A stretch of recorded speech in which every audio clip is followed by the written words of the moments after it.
another chance to ask for fresh grace mula sa ating Panginoon. Amen? Kamusta po ang ating mga puso? Pagod ba?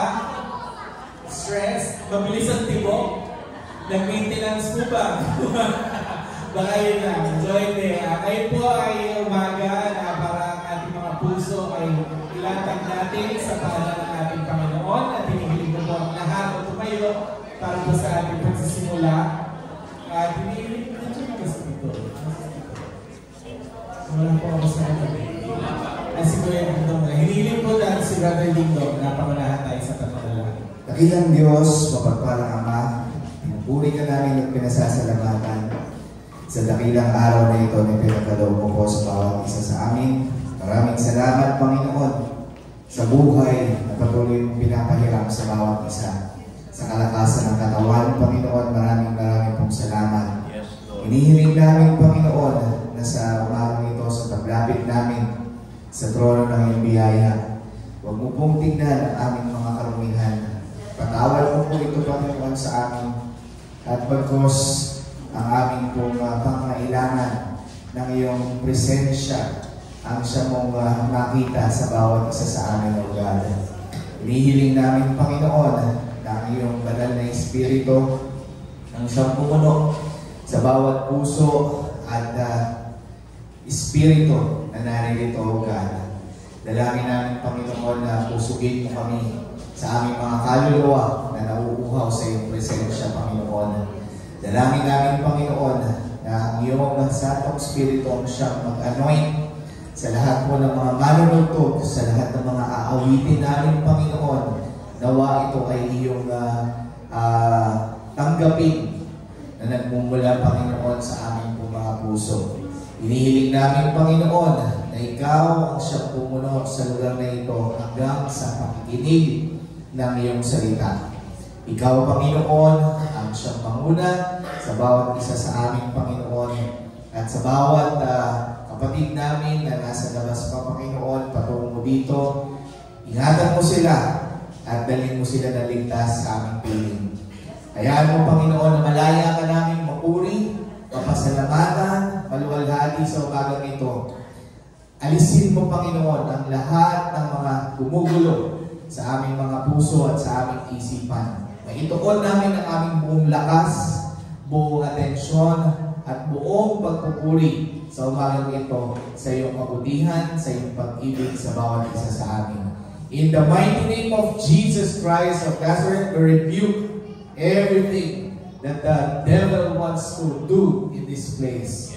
Get out of this place. And we are claiming, Lord, that your Holy Spirit will be filling this place, O God. In the mighty name of Jesus Christ of Nazareth, we pray. Everybody shout, Amen. Sabi ng salita ng Panginoon, ibigin mo ang iyong Panginoon ng buong puso, buong lakas, at buong kaluluwa. Amen. So sa umaga ito tayo po ay sasamba sa ating nag-iisang Diyos na buhay. Tayo magpupuring ng buong lakas. Amen. Papalakpak, sasayaw, nananawang lahat na sumalakpak at sumayaw sa Panginoon. Hallelujah. Bigyan mo na natin ang pinakalakas sa palakpak at pagbuhay ang Diyos na buhay. Hallelujah. Lord, my Jesus, Purihin ka, Panginoon, at hallelujah sa Panginoon, Lord. Hallelujah. Hallelujah. Praise you, Lord.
Sa ating Diyos, sabay-sabay na itataas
Diyos, wala kami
Walang oras na kami pinabayaan, bawat sandali.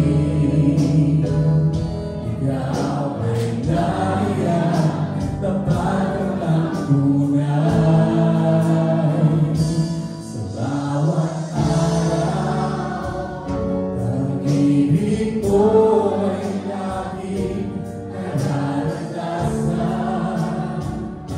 Walang oras na kami iyong iniwan, bawat sandali. Ikaw ay nariyan, tapat ang tunay. Kaya naman, O Diyos, wala kami ibang nais, kundi ang ibalik sa'yo ang lahat ng pagsamba.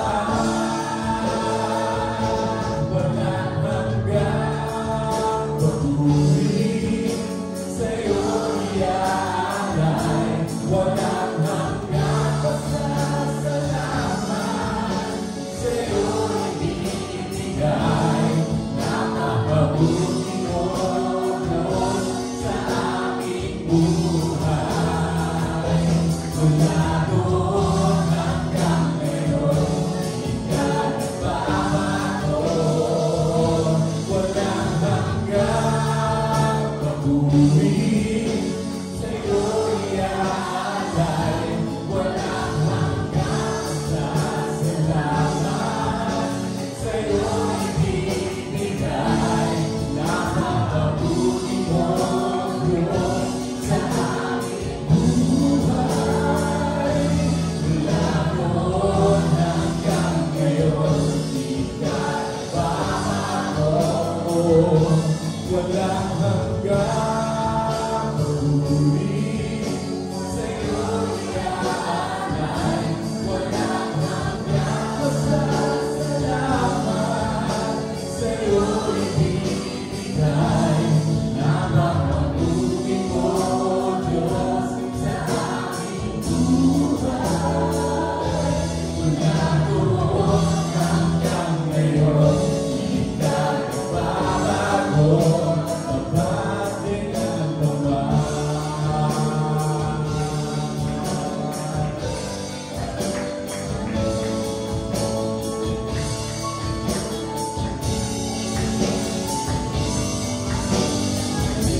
Kaya naman, O Diyos, wala kaming ibang nais, kundi ang ibalik sa'yo ang lahat ng pagsamba. Kaya naman, O Diyos, wala kaming ibang nais, kundi ang ibalik sa'yo ang lahat ng pagsamba. Walang hanggang papuri, sa'yo iaalay. Walang hanggang pasasalamat, sa'yo ibibigay. Napakabuti mo,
pinupuri ngayong umaga.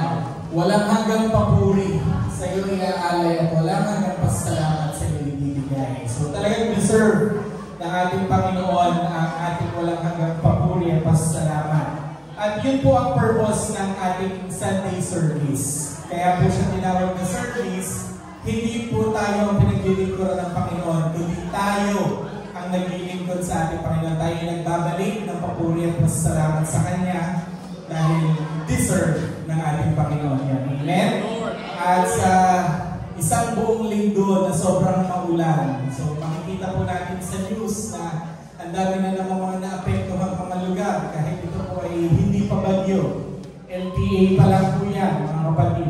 Pero marami ng mga lugar na nasalanta, marami mga kababayan natin na mga nawalan ng tirahan, mga estudyante na apektuhan yung mga schools nila. So balik makikita po natin dito yung konteksto ng volunteerism. So makikita natin na maraming mga local government units, mga non-profit organizations, talaga nag-exert ng effort para makatulong sa ating mga kababayan. Amen? Pero sa konteksto ng pagbibigay sa ating church, doon po makikita yung mga volunteers, hindi po lahat yan mayayaman. Lahat karamihan dyan, mga normal na mga nangyayang din. That they're getting sponsorships mula doon sa mga taong may kakayanan. Pero, kung iisipin natin, yung desire nila na makatulong at makapagbigay ng tulong sa ibang tao, yun ang nagiging mahalaga. So, hindi yung resources na meron sila na kaya nilang i-share, maliit man yan o malaki, as long as they're willing to give their service para sa mga kababayan, yun yung importante.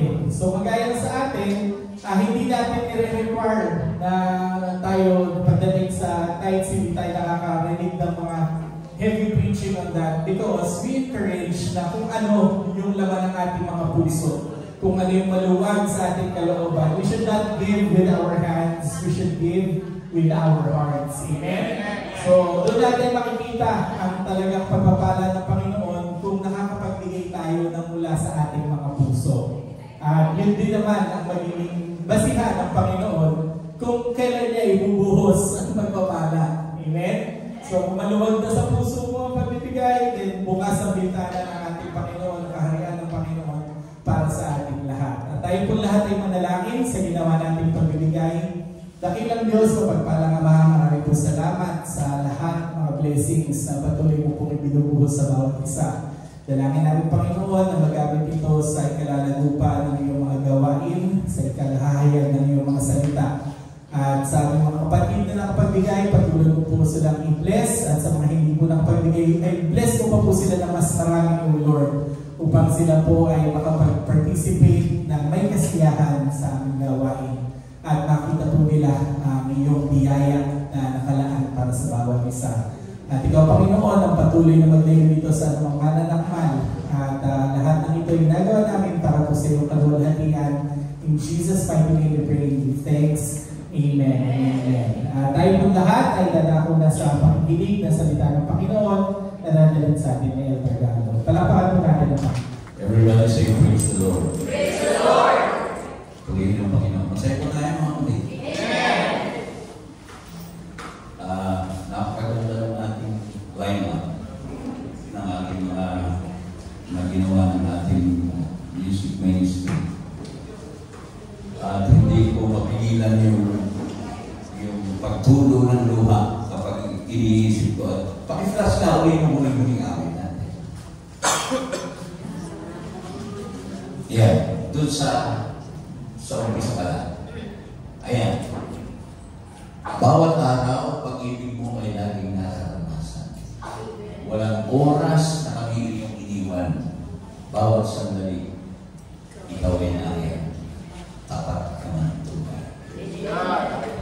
Alam niyo mga kapatid, kung uunawain natin, bawat lyrics ng mga inaawit natin, kung yun lang ay ilalagay natin sa ating mga isipan, nanak namin natin.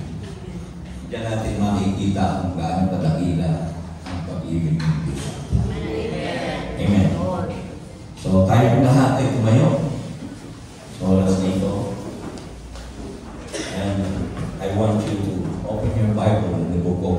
Romans chapter 5, verse 8.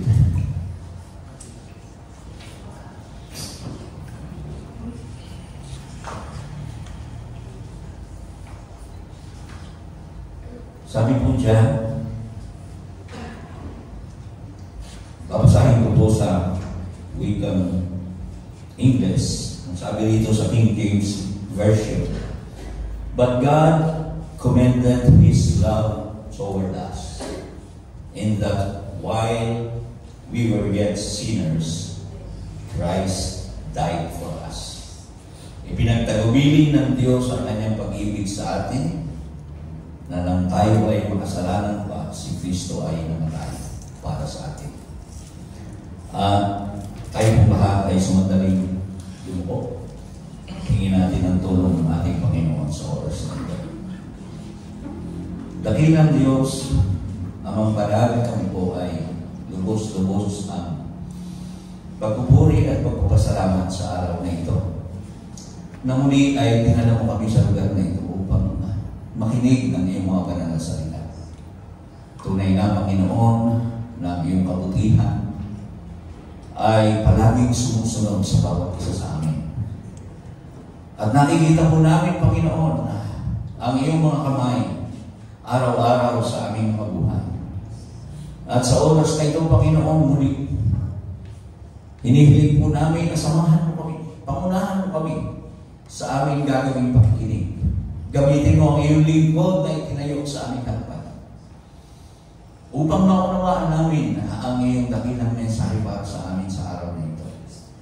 Ang iyong banal na Espiritu, Panginoon, ang siyang pumilos sa puso at isipan ng bawat isa. Siyang pumuno sa lugar na ito. Maramdaman namin, Panginoon, ang iyong presensya sa pasimula hanggang sa katapusan. At umaasa kami, O Diyos, na maaabot ang lahat ng aming mga pangangailangan espiritual sa oras na ito. Sa pangalan ng aming Panginoong Jesucristo, ang lahat ng ito ay aming hinihiling. Everybody say, Amen. Puri na ating Panginoon, makakabalik po tayo sa ating mga. Alam niyo, ang ating pong topic sa araw na ito ay tungkol sa napakadakila at napakalalim na pag-ibig ng Diyos sa atin. You are deeply loved by God. Nung inihahanda ko po itong pangaral na ito, hindi ko alam kung paano ko ito paliliwanag at paano ito may paaabot sa bawat isang nakikinig, na talagang maunawaan nila ang napakadailang pag-ibig ng Diyos. Wala pong ibinigay ang ating Panginoon sa inyong lingkod kung hindi ipakita sa akin yung pinakadailang regalo, the greatest gift given to mankind. At walang iba ay ito po yung plano ng ating kaligtasan. God's plan of salvation, I would say, is the greatest gift that God gave to mankind. Kung bakit ganoon? Because God, He wants us all to be saved and to come to the knowledge of the truth. Nais ng Diyos na tayo ay maligtas at makilala natin ang katotohanan. And this only shows, yun ay pagpapatunay lang kung gaano talaga kadakila at kung gaano kalalim, unfathomable, sabi nga, unfathomable love of God. Hindi mo kayang maarok, hindi mo kayang maipaliwanag. Alam nyo, palagi nating naririnig, at ito po ay pamilya ng talaba. Sa lahat ng mga sekta ng relihiyon, ito po ay palaging binibigkas. Yung pamilya ng talaba sa atin. Alam ito ng mga bata. John 3:16. Amen. For God so loved the world that He gave His only begotten Son, that whosoever believes in Him should not perish but have an everlasting life. Nais ng Diyos na tayo ay huwag mapahamak. Bakit nga ba tayo mapapahamak, mga kapatid? Sa palagay ninyo, bakit ba mapapahamak ang mga tao?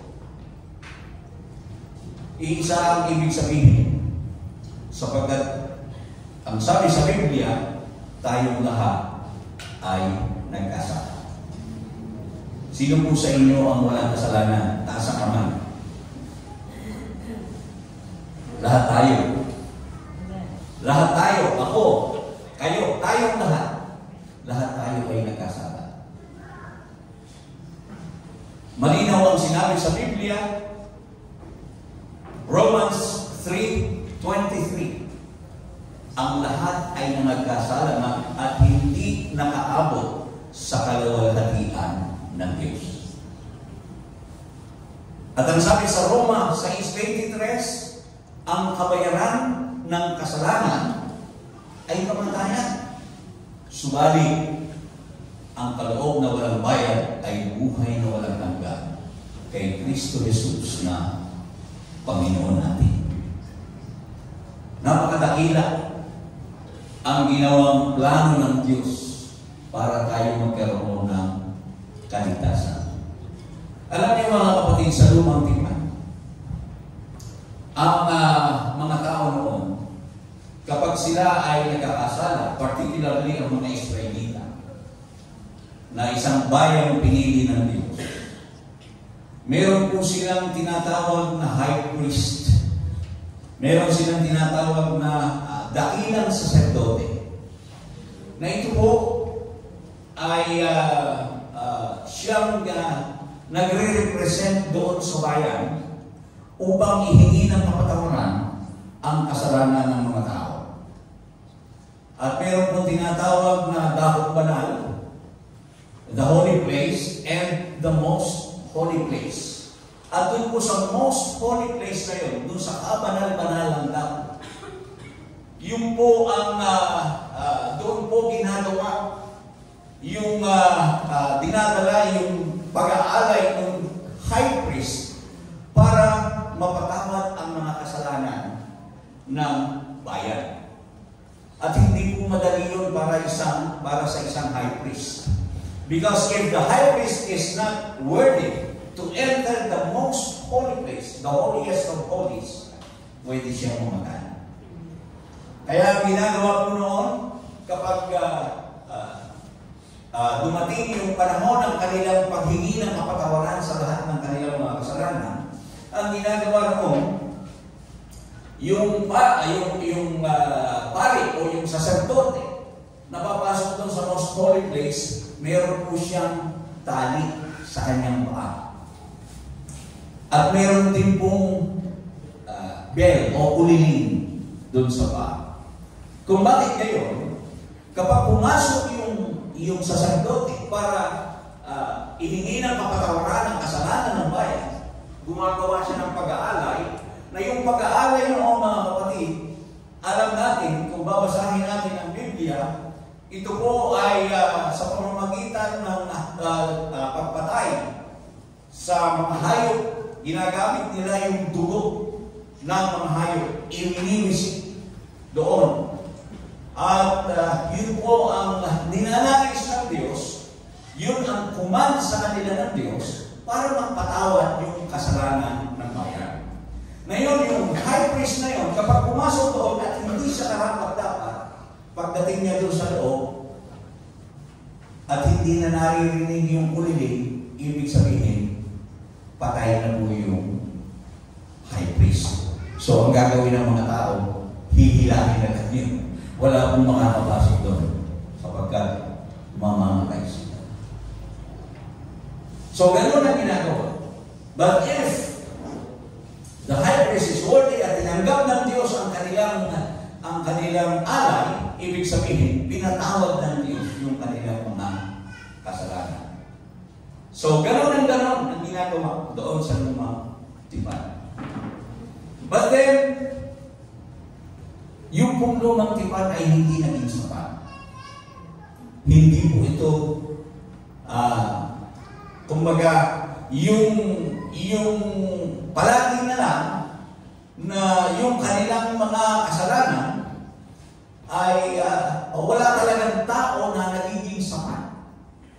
Dahilan sa nung ibigay yung 10 utos, yung 10 Commandments, wala pong nakasunod. Palagi sila ay nagkukulang. Now, dahilan sa napakadakilang pag-ibig ng Diyos, nakita yun ng ating Diyos. Sapagkat hindi pwede na yung kasalanan ng bayan ay matubos ng mga dugo ng mga hayop. Ang Diyos na rin ang gumawa ng paraan. Siya na rin ang gumawa ng paraan para talagang yung pag-aalay na gagawin ay hindi na gagawin taon-taon. Kasi yung pag-aalay na yung ginagawa nila yung taon-taon para sa bayan. Now, ang ginawa ng Panginoon na talagang hindi mo talaga dahilan sa kanyang pag-ibig. Yung lumang tipan na yun, ang sabi sa Biblia, kapag ikaw ay nagkasala, doon sa 10 utos na yun, meron kang nilabag mo na lahat. So, ano ang ginawa ng Diyos? Now, sa bagong tipan, merong sinabi ang ating Panginoon. Ang sabi ni Apostol Pablo sa aklat ng mga Hebreo, in the book of Hebrews, chapter 9, verse 22, ang sabi niya, without the shedding of blood, there will be no remission of sins. Ayon sa kautusan ay halos masasabi kong lahat ng mga bagay ay nililinis ng dugo. At maliban na sa pagkabuhos ng dugo ay walang kapatawaran. So, hindi binago ng Diyos yung paraan para mapatawad ang ating mga kasalanan. Because our God, hindi siya nagbabago. Sabi nga siya yung Diyos noon, siya ang Diyos ngayon, at magpakailanman. Ngayon, alam ng Diyos na ang tao ay mapapahamak dahilan sa kasalanan. Amen? Subalit, kung walang mabubuhos na dugo, ang sabi ko, walang kapatawaran sa ating mga kasalanan. Now, tingnan ninyo kung gaano kadakila ang pag-ibig ng Diyos. Ang ating Diyos, kilala niyo ba ang ating Diyos? Ano ba ang kanyang kalagayan? Siya ay isang Espiritu. John 4:24. Ano ang sabi? God is a Spirit, and they that worship Him must worship Him in spirit and in truth. Now, tingnan ninyo mga kapatid. Mas mauunawaan natin kung paano tayo inibig ng Diyos kapag nakita natin ito. Ang isang Diyos na isang Espiritu na nagnanais na ang tao ay huwag mapahamak. Siya na ang gumawa ng paraan para tayo mapatawad sa ating mga kasalanan. At ang sabi sa Biblia, yung Diyos na isang Espiritu. 1 Timothy 3:16, ang sabi, great is the mystery of godliness. God. Sino yung God? The Spirit God is manifest in the flesh. Siya ay nagpahayag sa laman. Ano ang dahilan? Sapagkat ang kanyang salita, yung kanyang plano ng kaligtasan, kinakailangan may mga buhos na dugo. Okay? Without the shedding of blood, there will be no remission of sins. So ang ginawa ng Diyos na isang Espiritu, nagpahayag siya sa laman. Paano siya nagpahayag sa laman? Sa pamamagitan ng taong si Hesus Kristo. Sabi ng ibang sekta, ng taong si Hesus Kristo. Sapagkat sinasabi nila na si Hesus Kristo raw ay tao lang. Pero sa ating mga kapatid, hindi tayo naniniwala na si Hesus ay tao lang. Naniniwala tayo na si Hesus ay tao at Diyos din naman. Okay? Paano, Brother Galo, nangyari yan? Kasi mahal tayo ng Diyos. Yung Diyos na isang Espiritu, nagdamit ng laman. Okay? Kumbaga, yung laman, nagpahayag siya sa laman. Yung Espiritu na yun, nananahan dun sa laman. Kaya yung laman na yun, na mayroong dugo, taong-tao yun, yun yung namatay sa krus. Bakit namatay sa krus? Para sa ating mga kasalanan. Ganyan tayo kamahal ng Diyos. Hindi na kailangan yung dakilang saserdote ay pumasok taon-taon at mag-alay. Sapagkat sa pamamagitan ng inialay ang buhay ng ating Panginoong Jesucristo. Sa pamamagitan noon, isang beses lang inialay at yung alay na yun ay magpakailanman para sa kapatawaran ng ating mga kasalanan.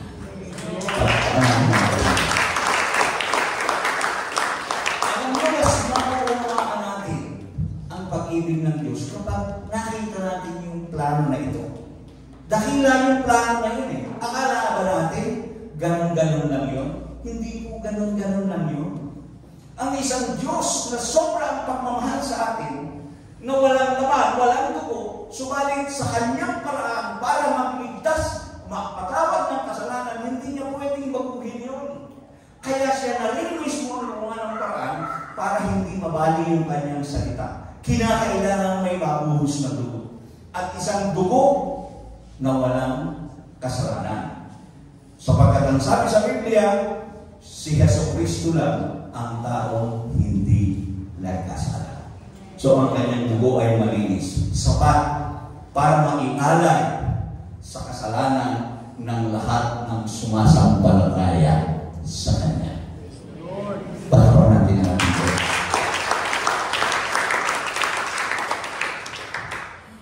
Tingnan niyo mga kapatid. Siguro mas yung lahat ng nangabautismo na, ganun pala yun. Baka hindi pa natin masyadong naunawaan nung tayo ay tumanggap sa ating Panginoong Jesucristo. Bakit tayo nabautismuhan? Bakit natin tinanggap? Sapagkat iniutos ng ating Panginoon na lahat ng sasampalataya sa Kanya. Saan? Doon sa plano ng kaligtasan na yun. Yung plano na yun. Na siya ay namatay, siya ay nalibing, siya ay nabuhay na maguli para sa ating mga kasalanan. Alam, sabi niya, kung sasampalatayan na natin yun, at tayo ay mabautismuhan, tayo ay malilitas. Kaya kung hindi pa nababautismuhan ngayon, pag-isipan niyo na yan. Sapagkat kung hindi pa kayo mababautismuhan sa pangalan ng ating Panginoong Jesucristo, there will be no remission of sins. Walang kapatawaran ng kasalanan at walang kaligtasan. Because of that greatest gift that God gave to mankind is to save them through the process. Hello? So napakahalaga po nito. At doon sa tumanggap na, ngayon mo mauunamaan, napakatakila pala tayo ng ginawa ng Diyos. At habang iniisip ko ito mga kapatid, tingnan ninyo. In the book of Romans chapter 8, verse 28, sabi niya, all things work together for good to them that love God. Lahat ng bagay ay pinaglalakip-lakip ng Diyos sa ikabubuti ng lahat ng sa Kanya ay nagsisibig. Now, God works in everything. Pag sinabing gumagawa siya sa lahat ng bagay, hindi lamang sa mabubuti, pati sa masasama. At alam niyo ba mga kapatid, we often miss what He is doing. Kung minsan, hindi natin nakikita yung ginagawa ng Diyos sa ating mga buhay. Akala natin, may mga pangyayari kasi sa mga buhay natin na parang hindi yata ako mahal ng Diyos. Bakit ganun? But then, doon mo makikita mga kapatid, because God works in everything. Lahat ng nangyayari sa buhay mo, sa buhay natin, His purpose is to redeem us to Himself. Gusto niya na tayo ay bumalik sa Kanya. Gusto niya na ilapit tayo sa Kanya mismo. The Israelites, the chosen people of God, is the perfect example of how deep God's love is. Naniniwala ba kayo doon? Kung kayo po ay nakikinig ng ating Bible study every Wednesday, makikita ninyo po na sa lahat ng mga bagay na ginagawa ng Diyos sa mga Israelita, ang lahat ng yun ay ginagawa niya para ipakita ang kanyang dakilang pag-ibig, napakalalim na pag-ibig niya sa bansang Israel. Kung alam po natin ang istorya,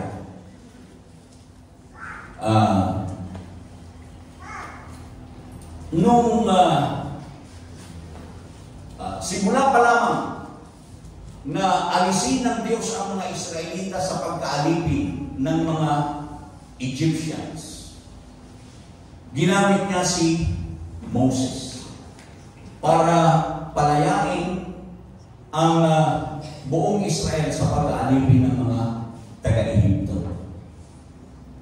At doon sa mga panahon yun, ginamit niya si Moses upang magpakita ng mga himala kay Faraon at payagan na umalis ang mga Israelita sa lugar ng Ehipto para madala sila ng Diyos sa lupainang pangako. Now, sa mga himala ginawa ng Diyos sa pamamagitan ni Moses, nakumbinsi si Faraon. At umalis ang mga Israelita sa pamumuno ni Moses.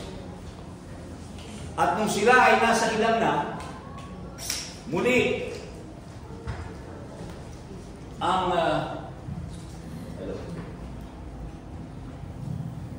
Hello.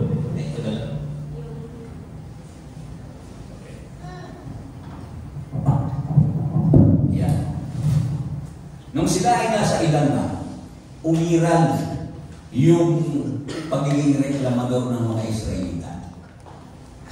Nung ang mga Israelita ay nandun na sa ilang, ang sabi ng mga Israelita, Moses, dinala mo ba gaiga kami rito sa ilang para lang patayin sa gutom?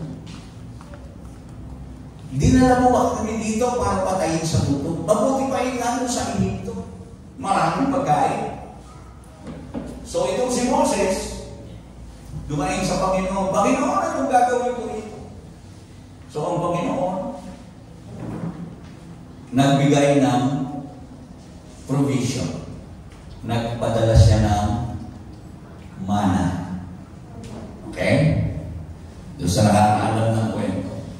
At yung mana na yun, ay sana natikman din natin yan. Napakasarap siguro nun. Galing yan ang pagkain galing sa Diyos. Nanggagaling sa langit, bumabagsak lang. Okay. Kaya lang itong mga tao, tingnan niyo ugali ng mga tao. Ang sabi sa kanila, umuha kayo ng ganong inyong pagkain sa isang araw. Pero itong mga tao, umiiral yung pagkasakit. Ang ginagawa ng iba, kumukuha ng marami. Sabi, ganun lang ang kukunin mo. Para sinabi, kumuha ka lang ng ganito ha, para sa pagkain mo sa araw, ang kukuhin para sa 3 araw. Pero ano ang nangyayari? Nabubulog lang. Hindi rin nila pinakikinabangan. So, makikita po natin ang ugali talaga ng tao. Pero, sapagkat ang Diyos talaga, mahal na mahal itong mga Israelita dito. So, nung makita nila na gano'n,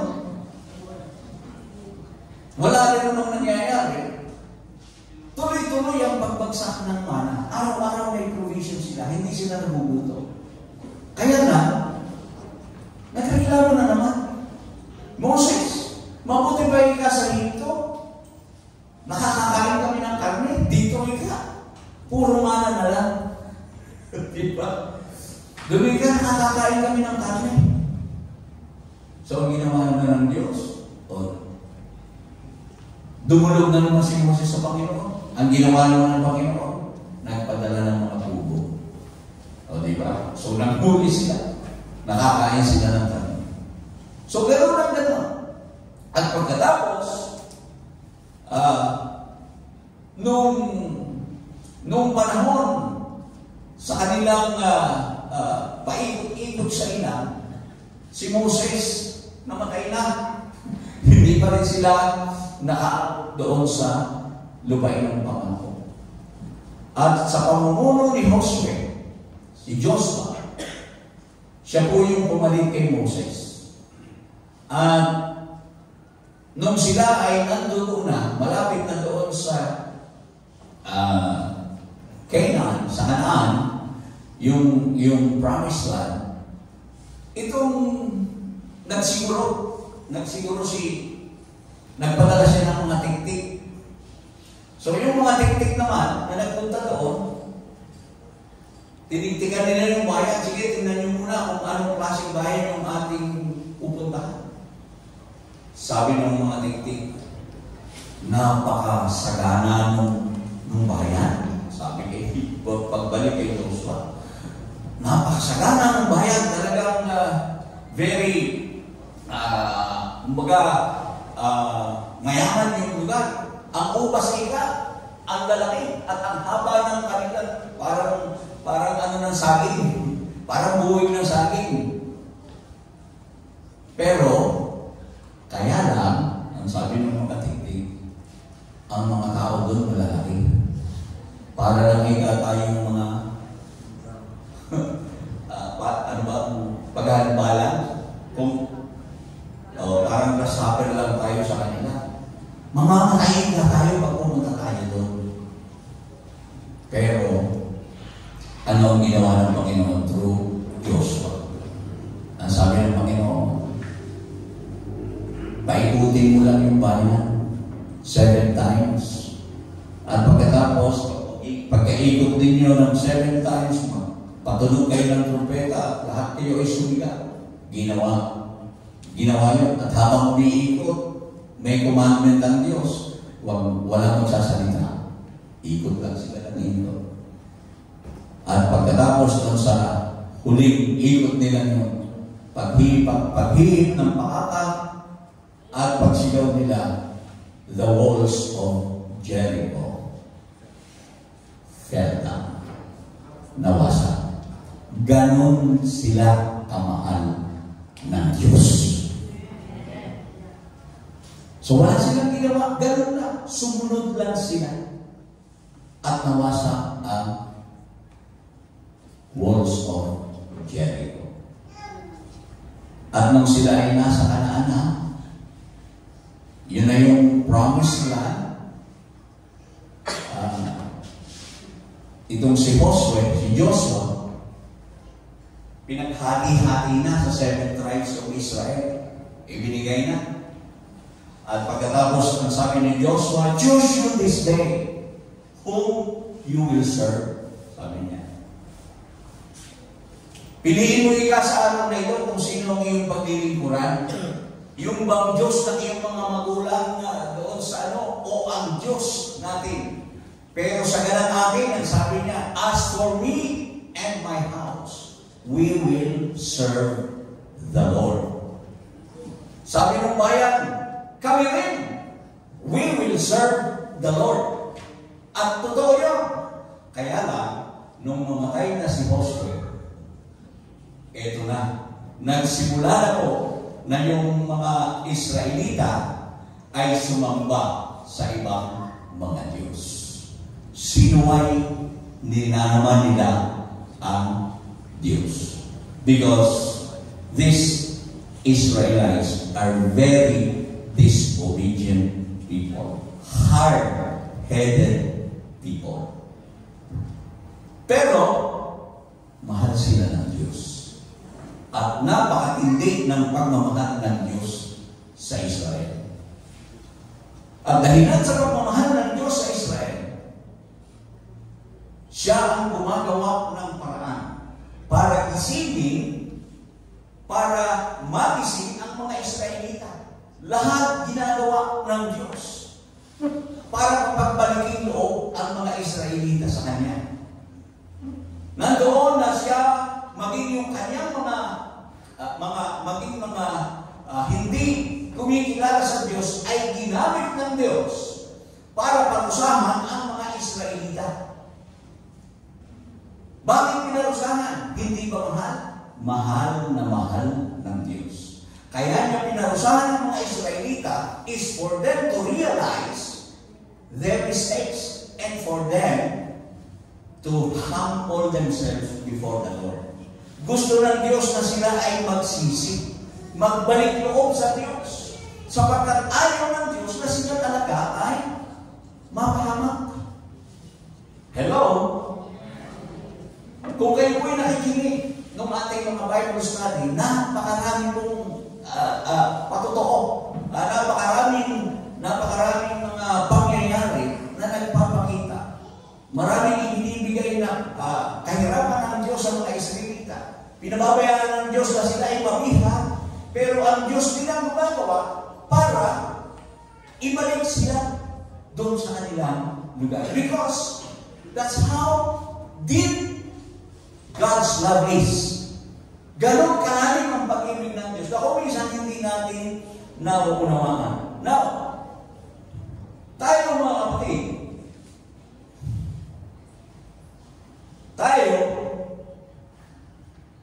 para din tayo mga Israelita sa katotohanan. Amen. Kung ilalagay po natin ang ating mga sarili, nung tayo ay tumanggap sa Diyos, sabi sa Biblia, yung mga hindi dating kanyang bayan, naging bayan niya. We are now the spiritual Israelites. At dahil nandiyan, tayo mga Kristiyano, hindi naman tayo talaga perfecto. Subalit, yung ating mga imperfections are always taken for granted by God. Hindi yung pinapansin ng ating Panginoon. Ang nais lang ng Diyos sa atin, katulad ng kanyang ginawa sa mga Israelita, ay kilalanin natin yung ating mga kasalanan. Lumapit tayo sa Kanya. At kapag tayo ay lumapit sa Kanya, ano ang kanyang pangako? 1 John 1:9. Ang sabi niya noon, hallelujah, kung ipinahahayag natin ang ating mga kasalanan, tapat at banal siya na tayo patatawarin at lilinisin sa ating mga kalipuan. Lahat ng nangyayari sa atin, sa ating mga kapatid, lahat ng ginagawa ng Diyos sa atin, mabuti, inaalaw niyang mangyari ang masama, inaalaw niya. Kasi hindi naman gagawa ang Diyos ng masama para sa atin. He is just allowing that to happen to us because He wants to draw us to Him. Gusto niyang ilapit na tayo, lumapit tayo sa Kanya at kilalanin natin na wala tayong ibang pwedeng sandigan, wala tayong pwedeng asahan kung hindi ang nag-iisang Diyos.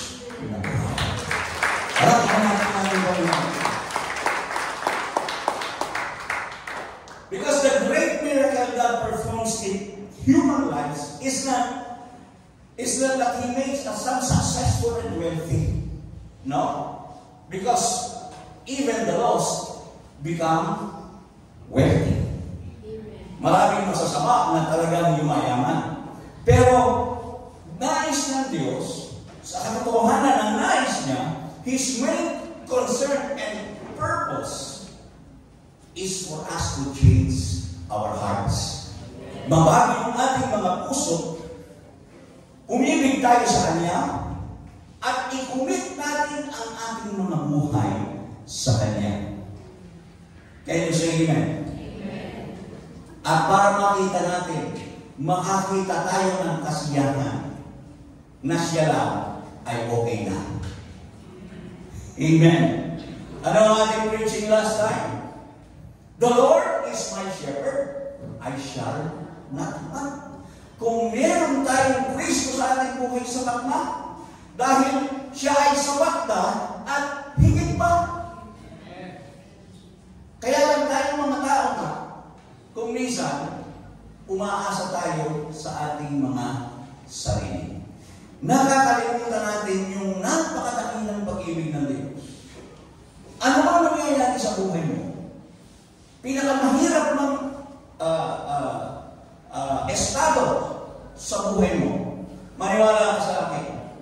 Lahat ng yan, ang layunin ng Diyos ay makita mo lang na ikaw ay iniibig niya at kaya niyang ayusin ang lahat ng mga bagay na hindi maganda sa buhay mo.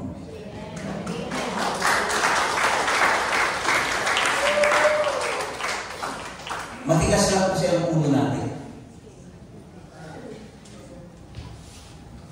Sabi ng isang pinsang kong pilosopo, saan ka naman kaikaan natin ka ng ulong nabubuhin.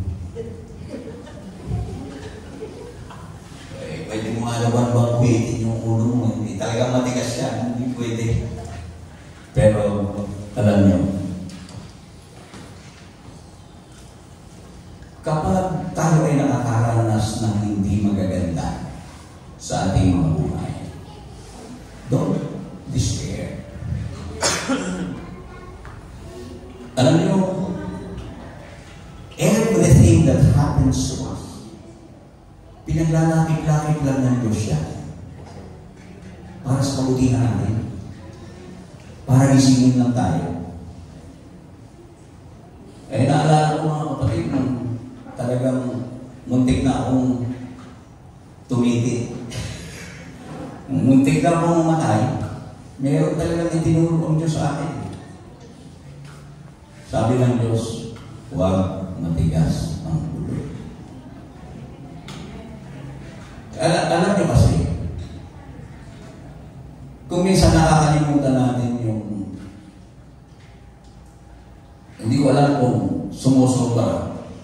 Kasi, nung una hindi talaga ako naniniwala sa COVID. Hindi. Hindi totoo yun. Ang bihila, ano lang yan? Sub-sub lang. Okay na yan. Naku po.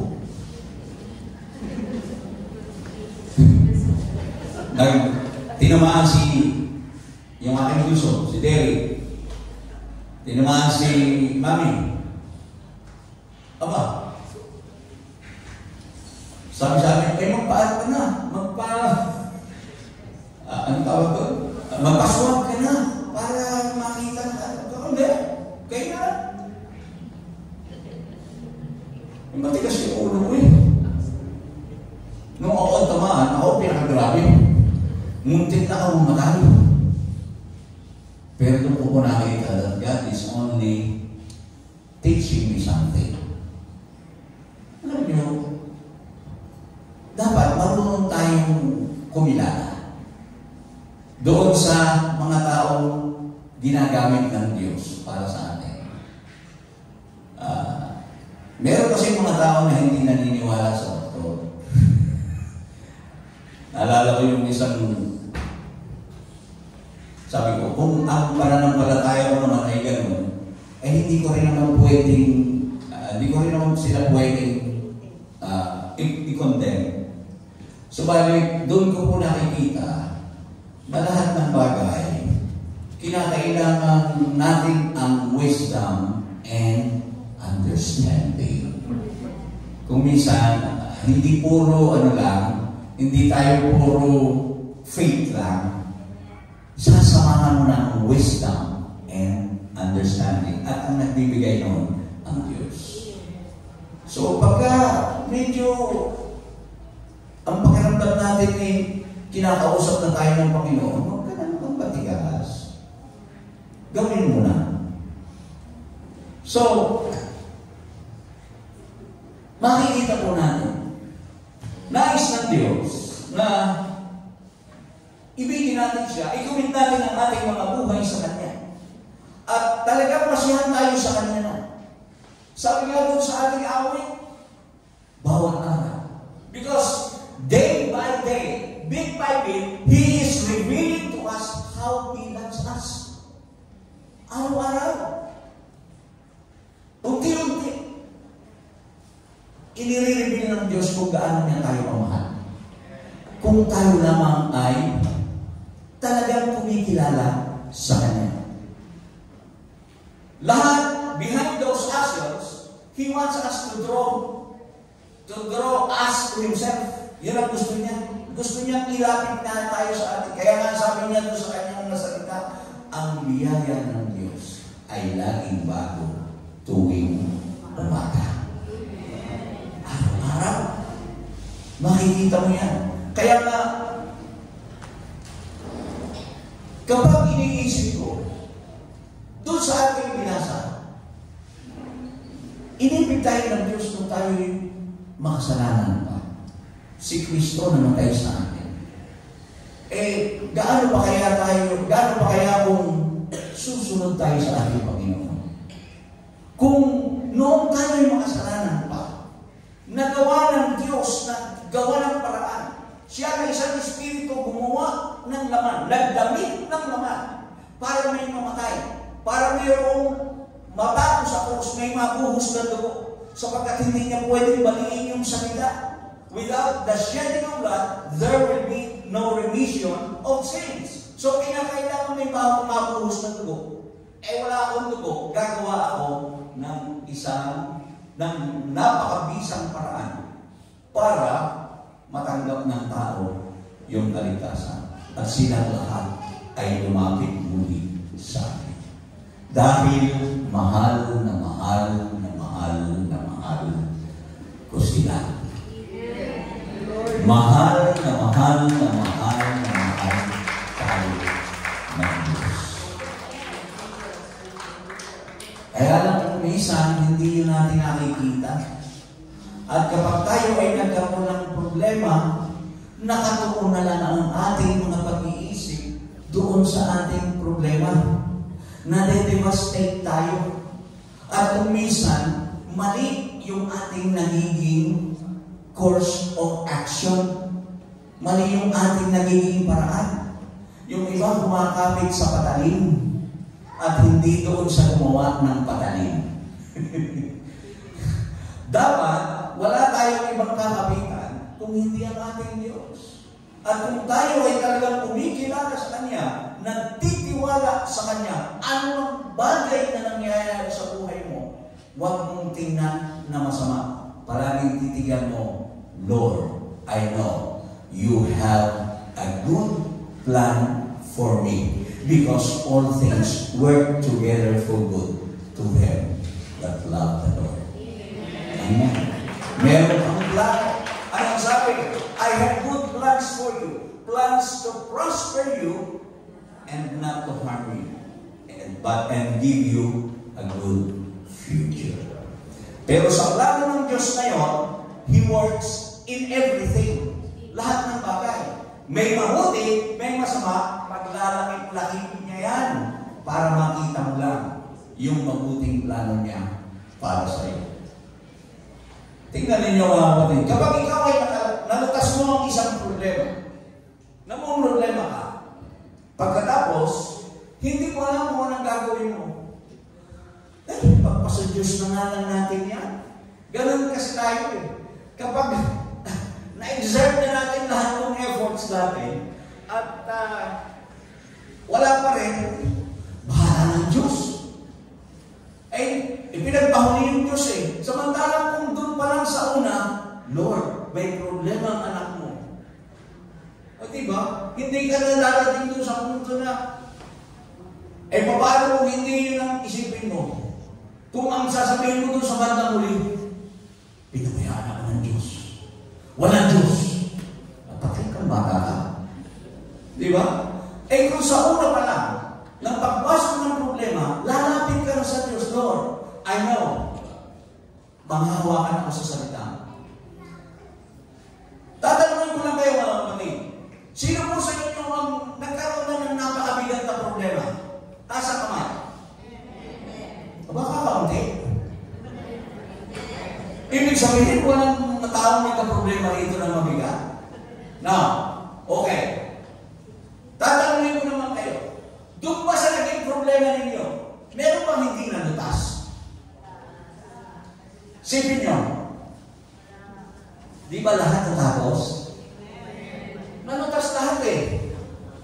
Meron niyang problema na natapos na lang na wala kang ginawa eh. Because God loves you that much. Ganun kakamahal ng Diyos. At kung ito'y ating mauunawaan, mas talagang mapupuri natin ang ating Panginoon at kahit kailan, hindi mo na siya pababayaan. Patuloy ka nang kakapit sa Kanya. Hindi ka aalis sa Kanyang piling. Amen. Ano ang sabi nga? The ship, the safest place for a ship is beside his shepherd. Yun ang pinaka-safest place sa isang lupa. Nandun sa kanya, pastor. At ang Panginoon, ang ating pastor. Hindi na tayo mangangailangan. Mahal na mahal na mahal na mahal tayo ng Diyos. Thank you, Lord. Thank you, Lord. Kung ikaw na pinakamasamang tao, napakaraming nagpapatotoo. Dating magnanakaw. Ang isang napakagandang halimbawa nito sa Biblia, si Apostol Pablo. Sinasabi niya nga, siya na mismo nagsasabi, sa lahat ng mga makasalanan, ako yung pinaka. Ako yung grabe. Bakit? Eh noon, mamamatay tao ako eh. Pinapapatay ko lahat ng mga Kristiyano. Diba? Pero, anong ginawa ng Diyos? Sapagkat mahal si Apostol Pablo. Nakita ng Diyos ang puso ni Apostol Pablo.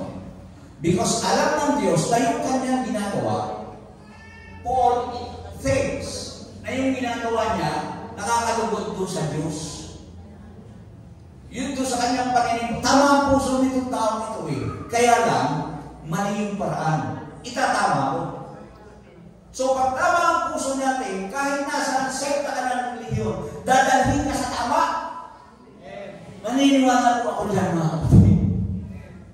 Basta tama ang puso ng isang tao, magpapalipat-lipat ka talaga ng ibang relihiyon. Dahilan sa hindi mo masusumpungan yung kapayapaan na hinahanap mo sa puso mo. Because if your heart really is right before God, He will lead you into all truth.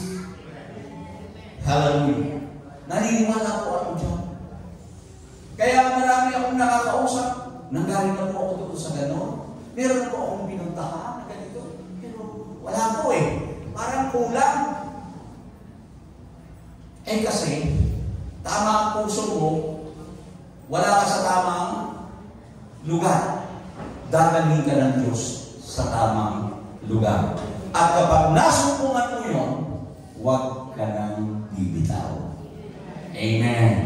Hallelujah. Dahil yun ang lugar na pinaglagyan sa iyo ng Panginoon. One Lord, one faith, one baptism. Amen. Napakahalaga po ng bagay na yan. Sapagkat, walang kwenta. Sabi sa Biblia, what does it profit a man if he gains the whole world and lose his own soul? Kahit na ikaw na yung pinakamayaman sa buong mundo, walang magagawa ang yaman mo kapag kinuha ng Diyos ang buhay mo.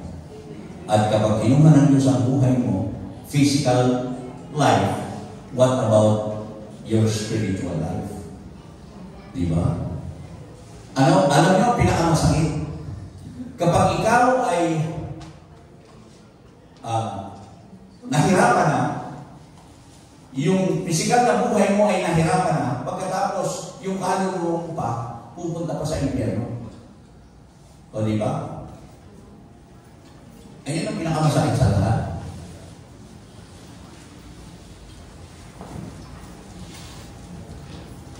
Sa atin kasi,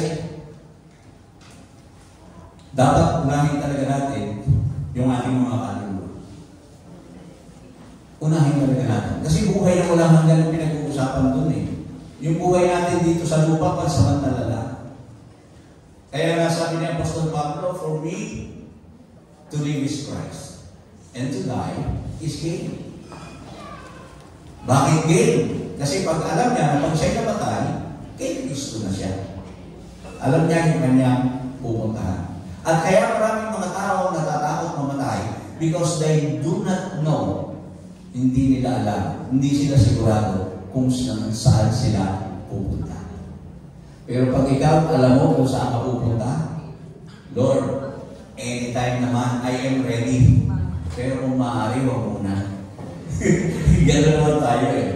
Because, ano sabi na natin Panginoon? I came. Ako ay naparito para bigyan ka ng buhay. Ano pa yun? At ng kasaganaan dito. Oh, yun ang nais ng Diyos talaga sa atin. Iparana sa atin yung magandang buhay. Kaya lang hindi natin nararanasan yung magandang buhay dahil sa somewhere along the way, nagkakaroon tayo, kumbaga, sumesegue tayo, hindi tayo dire-diretso sa ating paglakad. Amen. Pero kung tayo ay nakatingin doon sa author and finisher of our faith, sabi nga, doon lang tayo titingin. Huwag tayong liliko sa kaliwa, huwag tayong liliko sa kanan. Diretso lang. Ay pag tayo ay paliko-liko, diyan nangyayari yung mga hindi mainam. Kaya, masasabi natin na mahal pa rin talaga tayo ng Diyos sapagkat kung minsan, nakakaranas tayo ng pagpapalo. Amen? At kaya tayo pinapalo, nais ng Diyos na tayo ay ituwin. Ayaw niya mawala tayo sa Kanya, sa Kanyang presensya. Kaya kung ikaw ay nakakaranas ng hindi mainam, ang unang-unang mong gagawin, Lord, ano po ba yung nagawa ko na hindi mo nagustuhan? Eh siguro ikaw naman, alam mo rin yun. Kung minsan, tinatanong pa natin sa Panginoon eh. Pero ikaw mismo, alam mo naman yun. Diba? Because you know yourself more than anybody else. Except God, because God knows you very well. Pero sa mga tao, ikaw mismo ang nakakakilala sa sarili mo. Kahit sabihin mo, wala naman akong ginawa eh. Pero pag inisip mo, parang meron nga. Eh, huwag ka lang maging tapat ka sa sarili mo. Alam natin yun eh. Kaya nga pag nananalangin tayo, ano itinuro sa atin? Panginoon, huwag mo po kami ipahintulot sa tukso. Bakit kailan lang tema? Kasi alam ng Diyos, pag tayo natukso, bumibigay tayo. Kaya, tama yun eh. Lord, huwag mo po akong ipahintulot sa tukso. Saan ka matutuksohin ang diablo? Kung mahilig ka sa chismis, dadalhan ka ng mga chismosa. Diba? Yun lang yun eh. Kung mahilig ka sa babae, padadalhan ka ng sexy. O diba? Eh, alam namang mahilig ka sa babae, padadala sa iyo, lalaki. Siyempre, hindi. Diba? Kaya, Lord, kung maaari na, huwag mo po kaming ipahintulot And that should be always, gayahin talaga natin yung panalangin na yun. Huwag natin sabihin tayo malakas. Sapagkat marami na po ang nagsabi niyan. Naalala ko mga din. May kwento ko na. Bago-bago pa po ako sa Panginoon. I was with my pastor, together with a friend, Pastor Dave, nakasama namin. We went to Mindoro. Bago pa ako sa Panginoon. Ngayon, nung gabi na, nagkakakwentuhan. Siyempre, puro lalaki.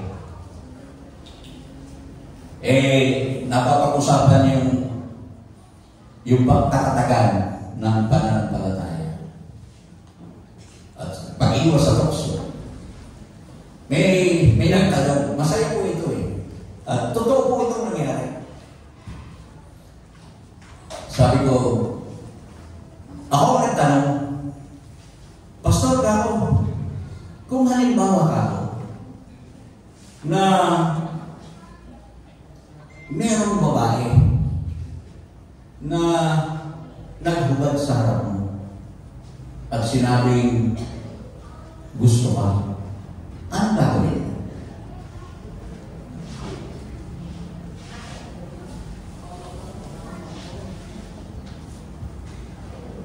Hindi sila sumagot. Ako sumagot. Kasi bago pa ako ron, ito po yung sagot ko. Pag sa akin ka nangyari yan, tatalikuran ko lang yan. Pero pagbalik ko, hubad na rin yan. Totoo po yun. Yun po yung sagot ko. Kasi bibiro ako Bagong-bago pa ako sa Panginoon. Ako, pag sa akin nangyari, gusto, tatalikuran ko lang yan. Pagbalik ko, hubad na rin. Tinanong ko yung isang pastor. Kayo pastor, ikaw. At sagot niya, huwag naman. Yun ang sagot niya, huwag naman. Alam niyo, the pastor, nahulog. Nahiwalay din sa kanyang asawa. Nagkaroon ng ibang babae. Kasi, kaya mag-ingat tayo, narinig tayo ng diablo pagka tayo nagsalita. Buti na lang, nagbibiro ako. Sa kanya, sigurado, huwag naman. Siguro, nangyari na akin, hindi ako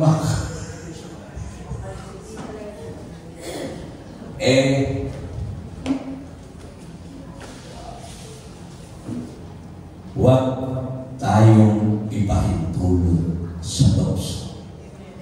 Yun po dapat ang panalangin. Si David nga, hindi nakatiis.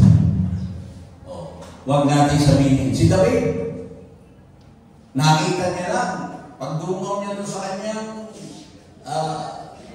bahay, nakita niya, may naliligo. Napakagandang babae. Shiba. Diba? Ano ang ginawa ni David? Pinatawan. Yung babae, doon sana ng dalaga, may asawa.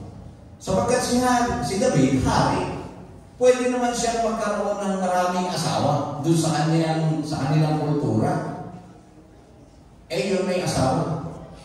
Alam niya may asawa, sinipingan niya si Bathsheba, nabuntis, ang ginawa niya, yung asawa, pinatay niya sa papaanong paraan. Hindi siya mismo pumatay. Inilagay niya yung asawa ni Bathsheba doon sa unahan ng labanan. Sapagkat sundalo yung asawa ni Bathsheba. So nakita ninyo, sa isang kasalanan, kapag tayo ay natukso, sunod-sunod yun, tuloy-tuloy na tukso. Sa isang kasalanan, magbubunga ng another sin.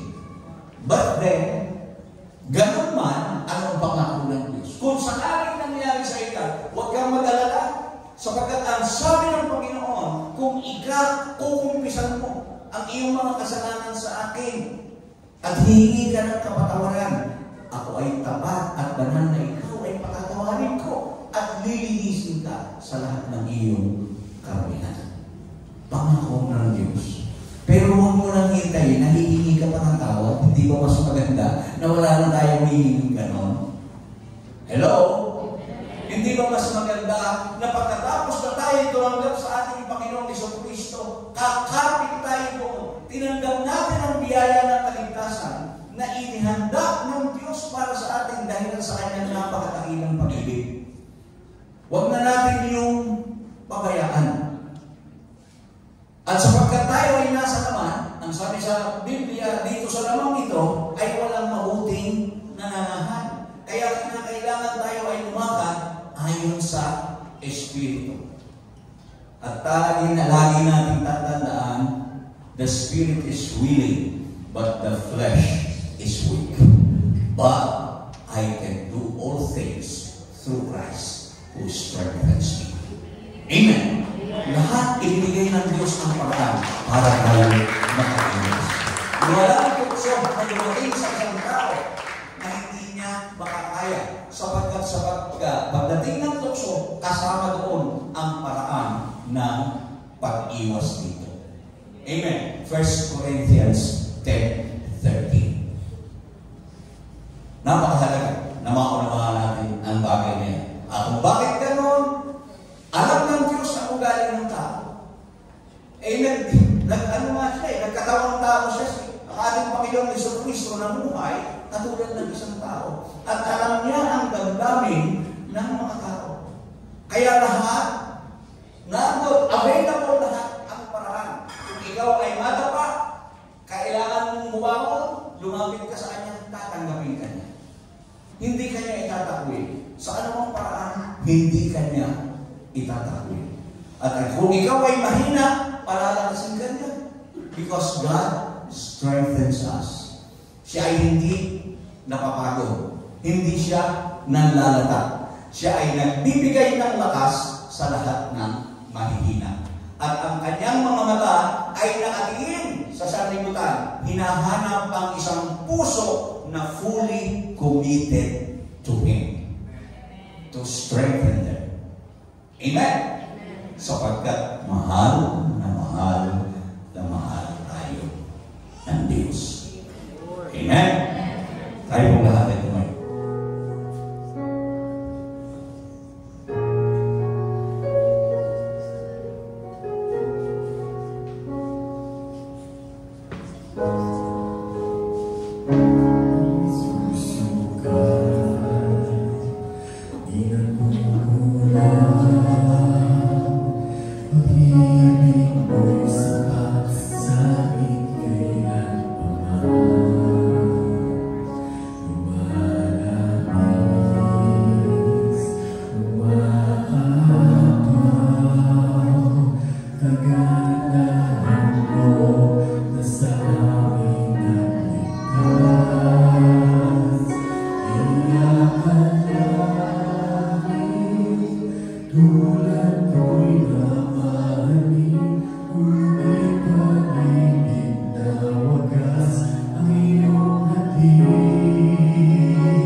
Tayo po lahat ay manalangin. Dakila at mapagpalang Ama, nandito po sa aming harapan ang pinagputol-putol na tinapay at ang katas ng upas na simbolo ng iyong katawan at ng iyong dugo. Inihiling po namin naman, basbasan mo ang tinapay at ang katas ng upas na ito upang ito ay maging pagpapala at kalakasan ng bawat isang itatanggap. Huwag mong hayaan, O Diyos, na ito ay maging sumpa, bagkos gawin mo po itong pagpapala sa bawat isa. Ito po ang aming hinihiling sa pangalan ng aming Panginoong Jesucristo. Amen.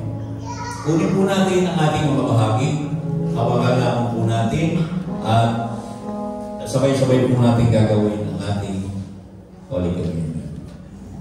Sapagkat tinanggap ko sa Panginoon ang ibinibigay ko naman sa inyo, na ang Panginoong Jesus nang gawin siya ay pagkanulo ay dumampot ng tinapay at nang siya'y makapagpasalamat ay kanyang pinagputol-putol at sinabi, ito'y aking katawan na pinagputol-putol dahil sa inyo. Gawin ninyo ito sa pag-aalaala sa akin.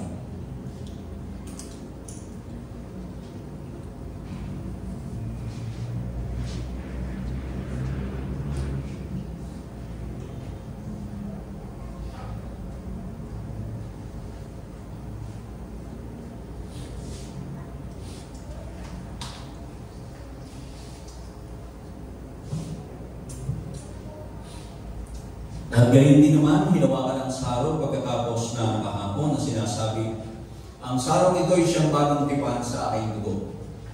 Gawin niyo ito sa tuwing kayo magsisiinom sa pag-aalala sa akin.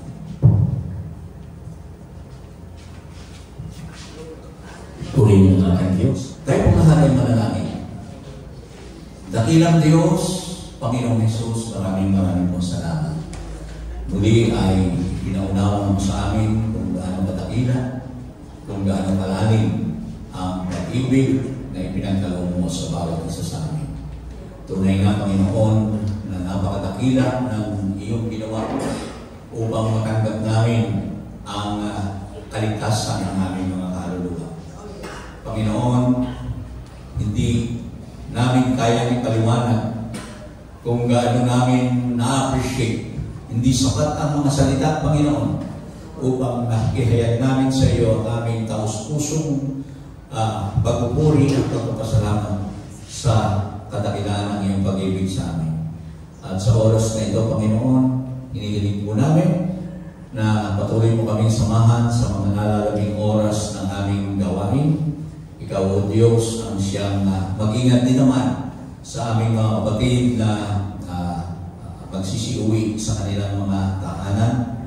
At umaasa po kami, Panginoon, sa patuloy na pakikisama ng iyong banal na Espiritu sa iyong patnubay sa bawat isa. At umaasa po kami, Panginoon, na muli ay babalik po kami sa aming mga susunod na gawain na dala-dala ang tagumpay.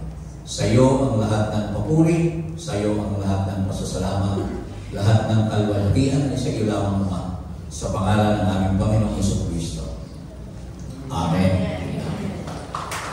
Pagpalain natin lahat ng ating Panginoon, ang kanyang pag-ibig at ang pag-ibig ng banal na Espiritu ay sumainyo naman lahat. Kayo po lahat ay magkamayan.